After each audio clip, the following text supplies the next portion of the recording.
Okay, just a little bit more on the Academy Awards. Okay. When the awards were first broadcast on television, what was the relationship between the movie studios and television at that time? Well, I'm going to give you a little bit of history about the movie studios and television. As you know, when television came in with those first broadcasts, it was a novelty, it was a toy. Nobody thought much was going to happen. I don't want to be repeating myself, so I don't remember if I told you here or in the other room about Jack Warner and television, but I think I didn't tell you there. I'm going to repeat it here. I was working at Warner Brothers at the time. Television was just coming in, and I think the networks were just beginning, and there was a rule in the television industry. The producers had agreed that they would sell no motion pictures to television because they figured that would make the toy disappear faster. And I was working at Warner Brothers when Commander McDonald, who was the president of Zenith Radio, which had just invented phone vision, which was supposed to be a form of pay television those early days, came to Jack Warner and offered him 50% of the stock in the Zenith Corporation for 10 Warner Brothers pictures a year. And Jack Warner threw him out of the studio. And I had, I think, a little more vision. I immediately went out and bought Warner Brothers, bought Zenith stock, and my son married the daughter of the vice president of Zenith Radio, incidentally. And so after that, there was a rule at Warner Brothers that you could not show a television set in a Warner Brothers movie. And we, they went to all sorts of lengths about that. The family would gather in the living room. There's always a fireplace, not a television set.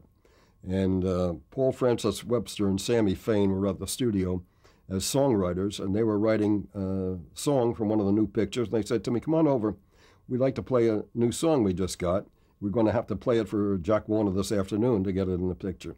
So I went over to their office, and they had a piano there. They started the song. I said, "Stop it." I said, "What's the matter?" I said, $10 says it ain't going to be in a picture. And they said, "What kind of a music critic are you? We played 8 bars. I said, "Take my word for it." So I got a call later in the afternoon. They'd come out of the meeting with Jack Warner, and he had thrown him out of the office because the first line of the song was, "I'm in love with the girl on Channel 9. So Warner called all of the producers, and I was a producer then too, into a projection room, and he said, "Mark my words, television, forget it, it's nothing. You are talking to Warner Brothers. We brought sound to movies. We know where we are." And he said, "Take my word, a year from now, everybody in the United States will have a pair of these glasses in their pocket, and here is why." And he ran the first day's rushes on House of Wax, which was the first big 3D picture. And he said, "You mark my words, the entire United States will have these glasses by next year." And Gunsberg, who was a producer and also an optometrist, bought 4 million pairs of 3D glasses for the future. And when he died a few years ago, he still had 3,999,999 pairs of glasses left because it didn't happen. And what did happen was that television started to take over the country. And I think I told you the story of the first television show with Bob Hope and the again, since we spoke before, I'm not sure if I want to go through this again, but at any rate, I was called in by Paramount, who had an experimental television station, W6XYZ, who had been taken off the air during the war, and they got the first commercial license on the West Coast for a television station. And they were about to do their very first program, and WXYZ was about to become KTLA. And Frank Freeman, who was president of Paramount, called me in and said they wanted me to write a 90-minute variety show to introduce commercial television to the United States. And for that, they would give me Bob Hope as the MC, and all of the Paramount stars would do bits and so forth. And I said, did I tell you this? Yes, you did tell us. I did on here? Oh, God. I'm really repeating myself. But it's worth repeating because, you know, the end of the story was Bob saying television would never succeed because no star would memorize a writer's script and give up a Sunday golf. But one guy did, and his name was Milton Berle. And Milton Berle came out and memorized and did an hour television show a week with everything and all the costumes and loused it up for all the comics who had to go back to work again. And he became Mr. Television. And Jack Warner decided that he would make a picture with Mr. Television against all of his former rulings. And so he asked Jack Rose and myself to write the movie, which was called Always Leave Them Laughing, with Milton Berle. He did a pretty good job on it, and the preview was so big and the reviews were so big that Warner called in Jerry Wall, the producer, and accused him of buying the reviewers, which perhaps he had, because when the picture opened, it went right into the cellar, no business at all.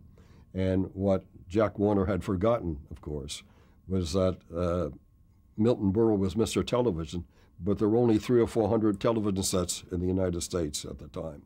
Well, of course, that changed very quickly, and Milton Berle had a lot to do with it changing. Also, sports had a lot to do with it. And when they got the transcontinental cable, that had a great deal more to do with it, and television then became more or less the dominant medium. So, where are we going from here that I haven't covered for you? On the growth of television was, tremendous. It just exponentially increased. And I don't know what they say. The Academy Awards have an audience of, 1 or 2 billion people?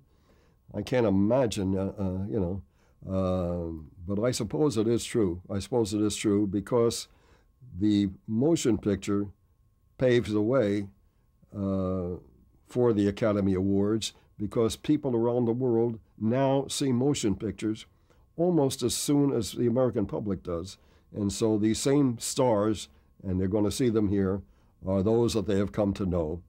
And even if they haven't come to know them by paying money for the movies, they've heard about them and so forth. Anyway, television and the Academy Awards actually financially drives the motion picture industry today. Jack Warner would always complain.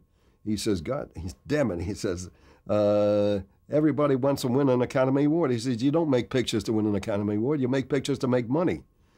And I remember him saying during World War II, he said, won't it be wonderful? Because, there was only a small group of actors who could keep working. Won't it be wonderful when the war's over and all the actors are starving again? So, at any rate, the importance of the award show and the audience and so forth is probably, I would think it's probably the most viewed show in the world outside of soccer, which I can't understand because I don't like soccer. But that apparently does have the largest audience. And, it's become such a tremendous industry.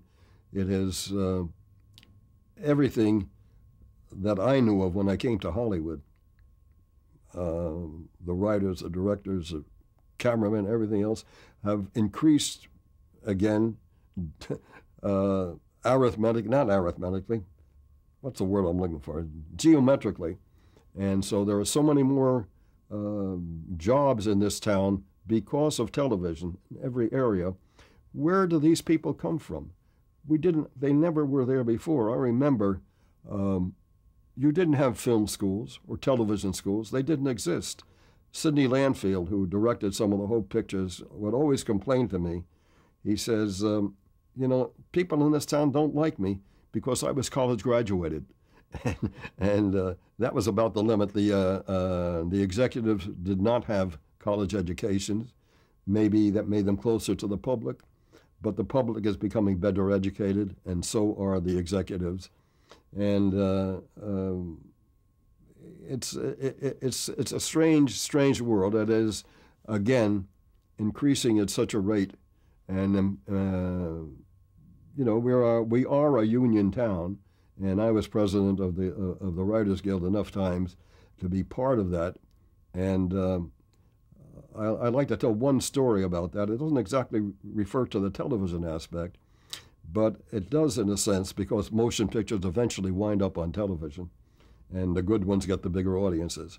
And this was during a strike when I was a president, and we were negotiating for the right for pay television. And I was in the negotiating meeting. We had a big table there. On the far side of the table were the top executives and lawyers from all of the studios. And we were fighting to get a percentage of the gross for pay television, for the writers. And the vice president, one of the vice presidents of the 20th Century stood up. He says, "You writers are crazy. I mean, you're never going to get a percentage of the gross for writers. But, you know, we're willing to be kind to you." I said, "What do you mean?" He says, "Well, we're willing to give you a percentage of the net, a percentage of the net profits." I said, "By whose books?" He says, "By our books." He says, "You can trust us. We're 20th Century Fox." So I said, a Monday of this week, the LA Times had a story. There were 3 profit participations in the 20th Century Fox picture called Aliens, and you announced that the picture had just grossed $100 million. I said, and we talked to those 3 people. They haven't seen a penny. And he said, "That's an absolute lie. Every one of those people had a check in the mail the day after that story appeared." So, as you know, today, it's suddenly been changed. Columbia Pictures, Sony, Columbia Pictures, has announced that they're going to give 2% of the gross to the writers of the films. First-time writers have been considered in that kind of a category. They've now become important enough because the competition for the audience has become so great that ideas and thoughts, and don't forget, television is a close-up medium. You see the actors talking, and you can hear every word, and what they are saying becomes important in spite of the car crashes and everything else. So writers have become an important commodity in this town, and I think you're going to see a change in television because of that. I was in this town when the presidents of 3 of the major studios were writers. It was Dory Sherry at MGM, there was Norman Krasna at RKO, and Don Hartman was the president of Paramount for a few weeks. Because you don't see directors as presidents of studios, they understand that the basis of that kind of entertainment, television, motion pictures, is in the idea. You know, first came the word, only later came the eraser. And the writer's importance, I think, is going to increase beyond that, because in the competition for people, the thought and what the picture is about is suddenly going to matter. Although I must say that the most successful pictures financially are usually the ones with the most crashes, the most explosions, and they've destroyed the world, I think, 2 or 3 times this year and made money doing it. So obviously there's room for more, but I do think that intellectually the quality of what you are seeing on television has to increase, improve. More people, unlike Sidney Landfield, or like Sidney Landfield, are going to college these days.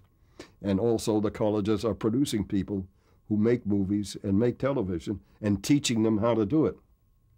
We never had that before. It was always fly by the seat of your pants. And I became a director, never having taken any kind of course in directing. My education came from watching and being here. And my concern is that in these days, most of your executives, or many of them, have come out of film and television schools and have university degrees and have spent almost no time at all on a movie set. And in those days, we all learned by practice. I learned by being on the set with Bob Hope when he was making his movies, and I watched the camera, I watched the director, and I'm a photo bug anyway. I'm an amateur radio operator anyway, so I can understand the sound man and I can understand the cameraman. And I found that way I had a knowledge of how to make movies that was actual. It had reality to it. The education they get in the film schools is important, but nothing can take the place of talent, and talent cannot be taught. So even though I am teaching screenwriting up to a point at USC, I know it's an impossibility. Either the students coming in already have that talent, but there's nothing I can teach them except mechanics or direct them to the good things that have been done. in order to get them as writers. And the toughest part about writing, as they say, is getting the seat of the pants to the seat of the chair and just staying there. It's a very, very lonely occupation. And only now, as I said, is it beginning to be realized again that the writing is primary. Irving Thalberg, who was the wonder boy at MGM back in the old days, when the Writers Guild was beginning, he made a speech to the producers. He said, the writers are the most important part of the making of a motion picture, and we must do everything in our power to keep them from finding out. And that helped the Writers Guild to get established. But it's part of the truth. I think that is now changing. Hopefully it'll be changing for the good.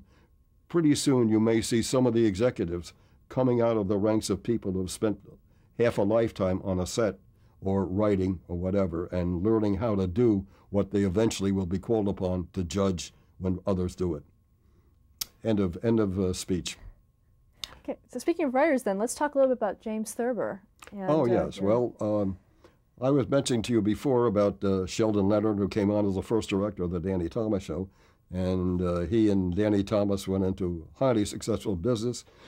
And I had done, my agent at the time, Jules Goldstone, had come to me and said he had gotten the rights to the works of James Thurber. Now, it always bothers me tremendously today that I wanted to do a show a couple of years ago, which was the 100th birthday of James Thurber.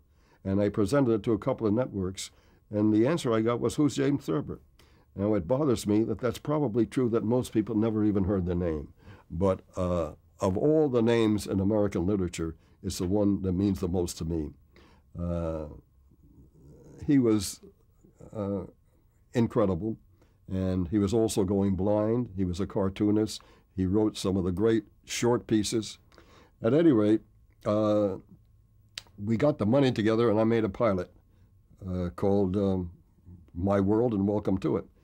Or I think we called the first one The Private Life of James Thurber. And it was based on a couple of the Thurber stories, and I forget the actor we had playing Thurber. He was very good. And we shot it on 16 millimeter and took it all over town. Nothing. Nobody had ever heard of James Thurber. They were sure that the television audience had never heard of him, and they were not interested.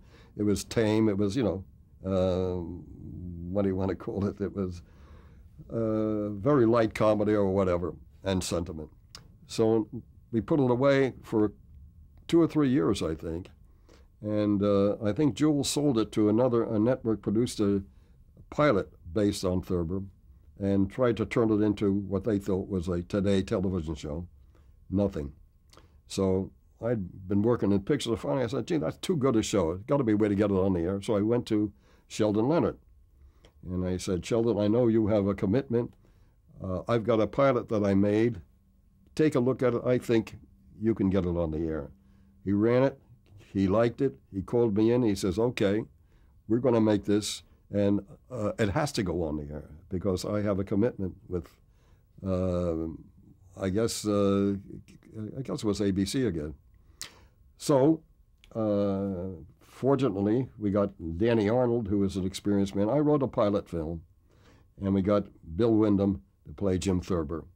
And it was the first time this sort of thing had done, because what we did is, it was a live action show, but we incorporated Thurber's cartoons in it and put them for the first time. And we would go at any moment to a Thurber cartoon and we'd go into action and so forth.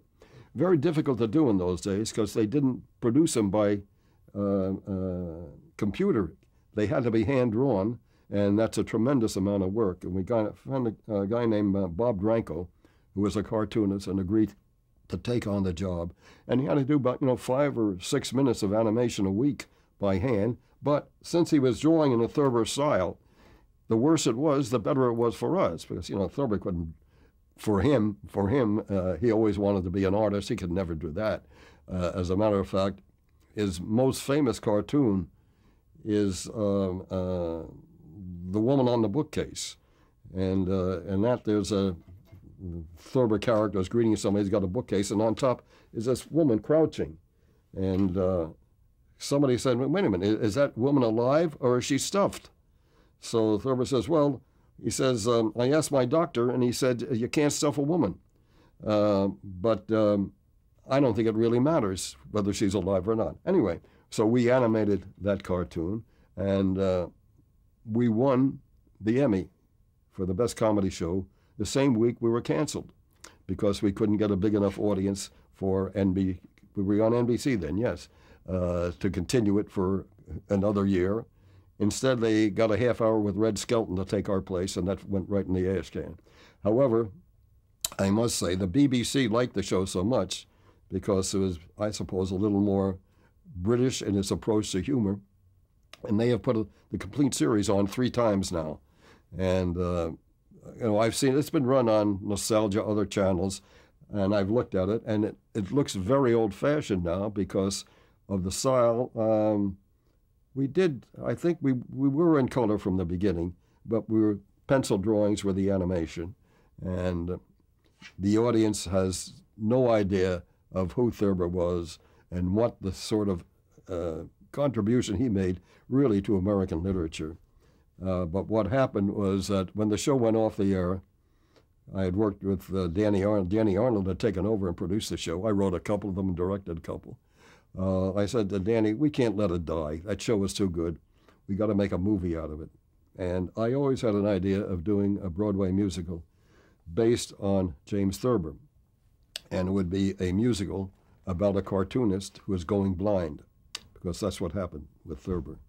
And so we wrote a screenplay called My World, no, not My World, The War Between Men and Women, which was based on the Thurber cartoons, the Thurber stories. And I know I had it at Warner Brothers, and we took it in, and Dick Zanuck was the head of Warner's, and he turned the story down. And the next day, my agent told me that Jack Lemmon would sign to make the movie. And Dick Zanuck met me on the lot. He says, now I suppose you're going to make us all look like schmucks. I said, no, the word is schmucks. That's what you're going to look like.